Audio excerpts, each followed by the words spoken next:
ዩሪክ አሲድ ወይ ደግሞ ለጋውት ምን ማድረግ አለበት ወይ ደግሞ ምን ትመክሪናለሽ? እስቲ ሁለት ለውጥ ማድረግ አለበት ይላል። ዳይተሪ ቼንጅ ወይ ደግሞ የአመጋገብ ለውጥና ላይፍ ስታይል ቼንጅ ነው። ከአመጋገብ ሃይ ፒውሪን ፉድስ የሚባሉ እንደ ቀይ ስጋ እንዲሁም አንዳንድ የአሳ ዝርያዎችን መመገብ የለበትም ይላል። አልኮልና ጣፋጭ ስኳር የሚበዛባቸው መጠጦች በተለይ ሶዳዎችን መቀነስ አለበት።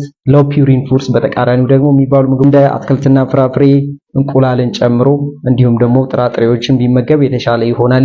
ከላይፍ ስታይል አንፃር ደግሞ ዚ ዌይት ወይ ደግሞ ጤናማ የሆነ የክብደት መጠን ላይ መቆየት ነው። ኤክሰርሳይዝ ሬጉላርሊ ሁልጊዜ ኤክሰርሳይዝ መስራት አለባቸው። ክራሽ ዳይቲንግ ወይ ደግሞ ሰደን ዌይት ሎስ ይሄ በድንገት ብዙ ኪሎ መቀነስ በተለይ ደግሞ የማይሆኑ ዳይት ፕላኖችን ተጠቅሞ በጣም ከፍተኛ የሆነ ኪሎ መቀነስ ገልጿል። ሆም ሬሜዲስ በቤት ውስጥ ደግሞ ምን ቢሞክሩ ይሻላል ብዬ ጠይቄ የነበረ ሌመን ዋተር ወይ ደግሞ የሎሚ ውሃ ዩሪክ አሲድን ኒውትራላይዝ ማድረግ ይችላል። ባልኩኝ ወደ ቤቴ ልገባ ስል ቁልፌን ረስቼው ስለገባው በዛው ቪዲዮ ልትራላችሁ ብዬ የሰራሁት ቪዲዮ ነች። ከጠቀመች አመሰግናለሁ።